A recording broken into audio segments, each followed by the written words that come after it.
products or this kind of stuff, we actually say, what's the flow?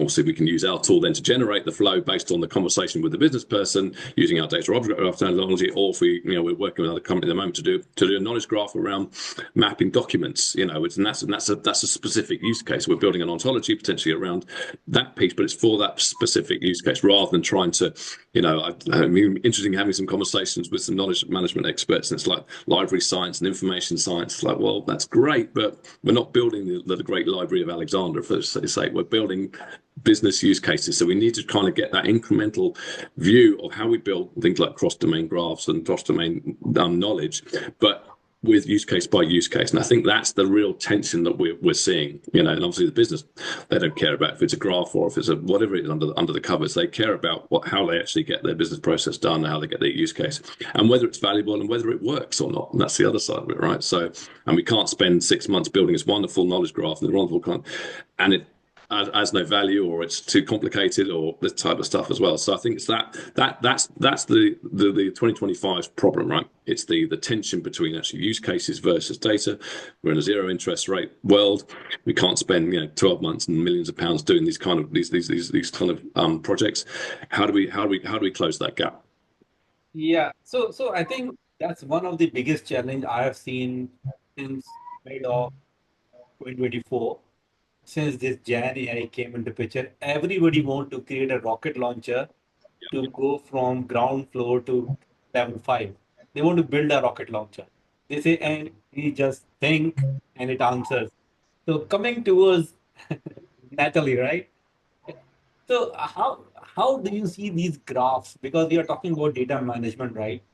These graphs were actually it's a new thing when this big data came into picture, this graph databases came into picture. But in reality, when we were creating these logical models, logical diagram, physical diagram, conceptual diagram, those were graphs, but on the paper, right? Not onto a database. Now this new term, which is FCOIM, I came to know a few months back, graph theory comes to picture. So naturally, where I am going is when a use case comes, you create a graph on a paper, entity by entity. Do you use these methodologies in your solutions, or anybody propose you these kind of data management activities via graph theories? Sorry, I lost connection for a minute. So I would say that those graphs and so on, they are really, for me, the important piece is, as Jon mentioned, is really looking at the use case, understanding everybody's point of view in the use case, then think at what the data looks like after, but really, really understanding the user. That's really the key for me. And once you got that, that's why I always say I'm agnostic of software, because it means that looking at the problem, you look at what is there, you investigate a solution. It might not be the right solution, as Jon mentioned, you try, and so on. So, but it's really getting the link, I called it the data journey, the flow journey. What are the user doing? Where do they capture the data? Where do they get the data? It might be some external data. And what do they do with it? Where do they combine it with? And so on. So they are, I've taken the analogy of a London Tube map. I don't know if you are all familiar with it, because you've got all those junctions. For me, that's where the data joins in. Maybe it is the user doing some manual input and so on, but that is important to see what's happening there. Is the data available in the right format? And all those parameters that are taken in account, then you can think at a solution. And yeah, I am still old-fashioned. I like to draw things on a piece of paper. Nowadays, I've got an electronic paper, notebook, but it's faster. It translates after into schematics. Then we can work with solutions on that. Yeah, so coming towards Andreas, right, on this graph theory, did you get a chance to look into this graph theory? Why Yeah. I'm coming to what is because this new era, which is AI agent era, we keep calling it, and now that enterprise centralized approach is gone, now people are coming towards federated approach where they want to create a small data product, as John mentioned. Those days are gone when we used to have a project for 6 months or 1 year. Now it's coming towards a quarter, maybe less than that. Right? We have to deliver something within a 1 or 2 or 3 months max. That is where we have to create a small data product. When you're creating a small data product, you cannot create a big 3 and you know, data warehouse. You have to create a small model.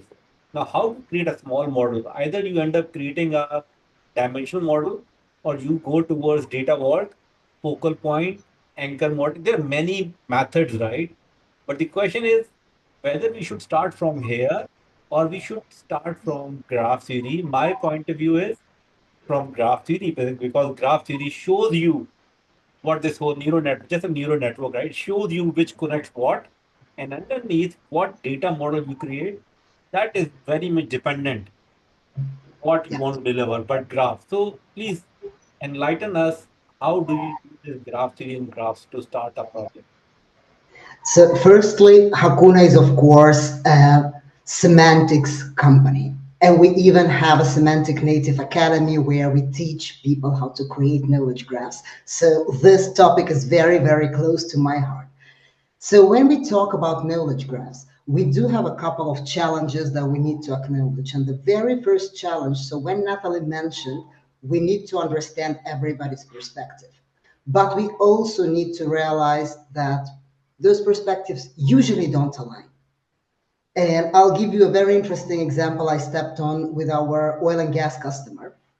Is a refinery the same as terminal? Manufacturing says, hell no, absolutely not. Contract management says, yep, sure, synonyms. And channel optimization says refinery is a kind of terminal. So, and now I'm just putting a simple question. In Rotterdam, we have a huge oil and gas facility. So, how many terminals are there? Is there one? Are there two? Or are there five? Those are perspectives that are absolutely valid for their own process. But now my task is to automate that supply chain that goes from manufacturing through contract management through channel optimization. Those perspectives differ. And one thing knowledge graphs as practiced traditionally don't solve is the fact that they still insist on common ontology and common terminology.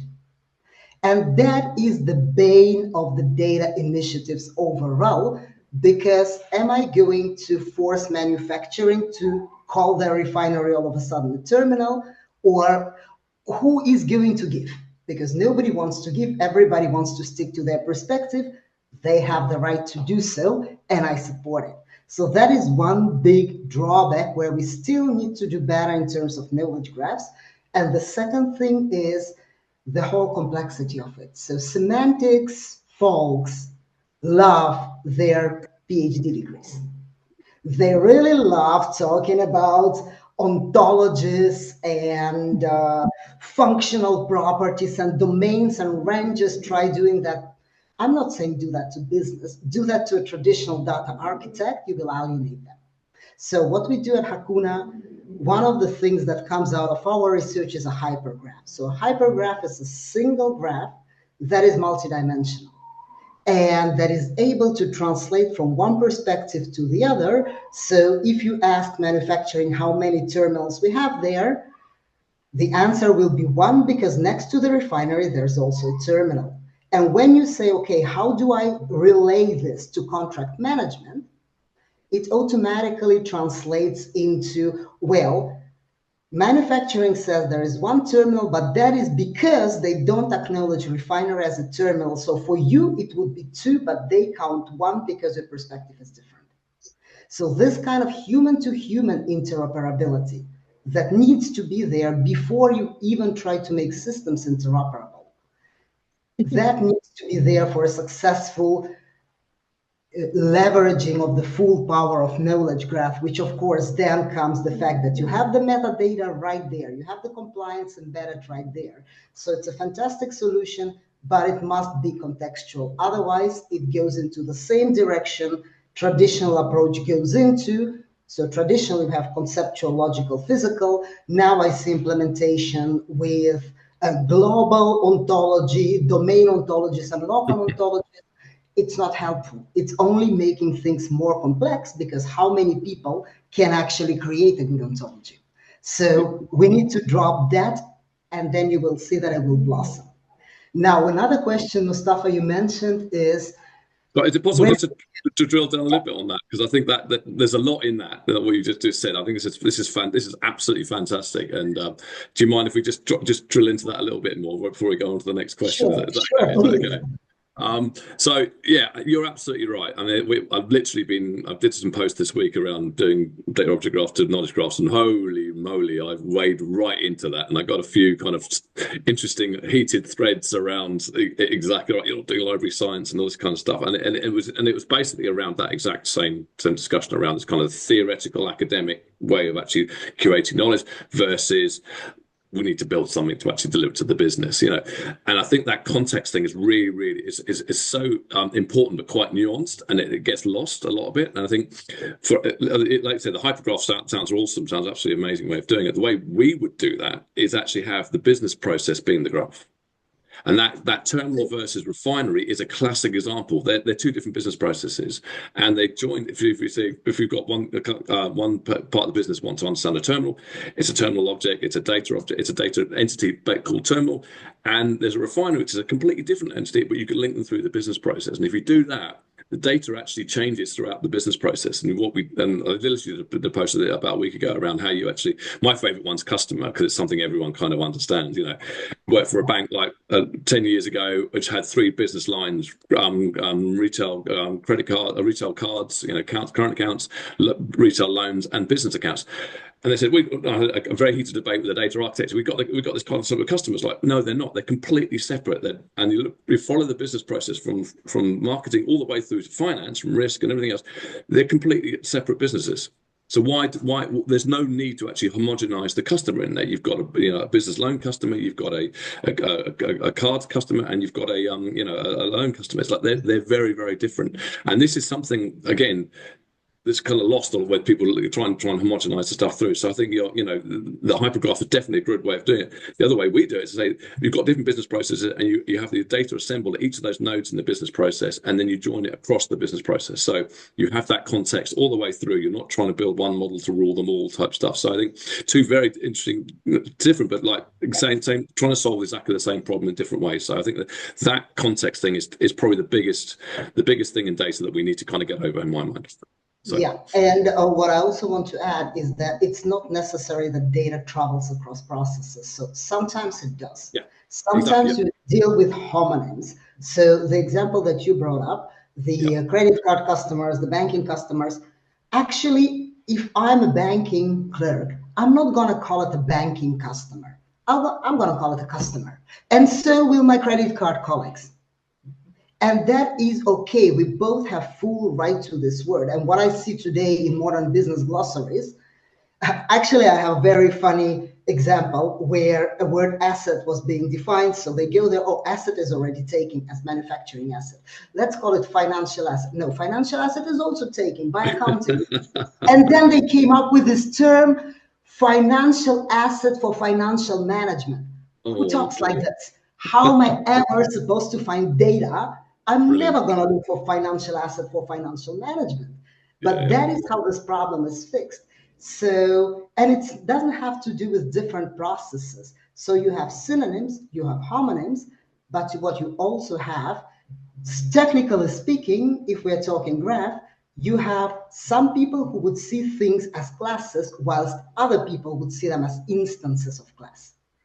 And you need to cater for that. And the only way to cater for that is to transition from an actual knowledge graph, triple kind, into a hypergraph, so multidimensional graph that basically does what I can do with this glass. So you look from here, it's a trapezoid.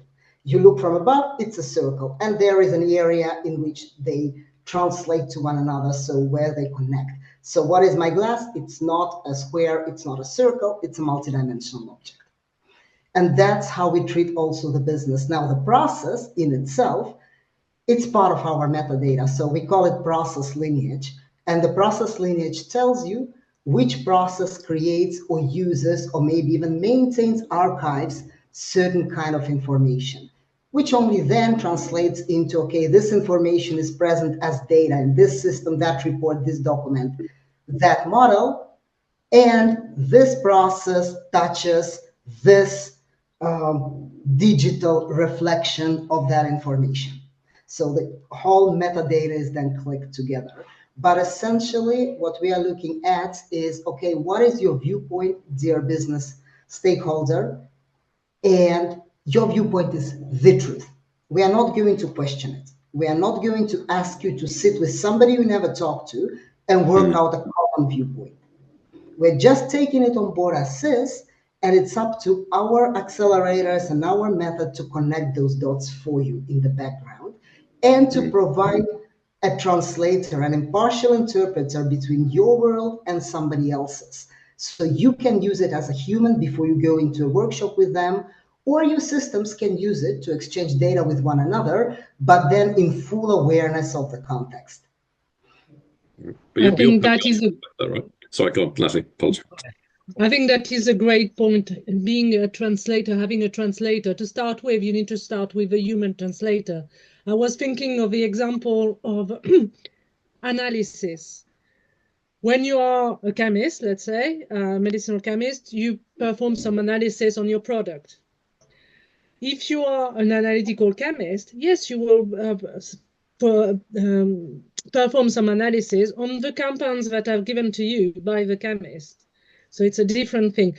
Then you will have the operational analysis. So people who are taking care of the instruments, how many run has been done with a specific instruments and so on, but they are doing an analysis of the use of their instruments.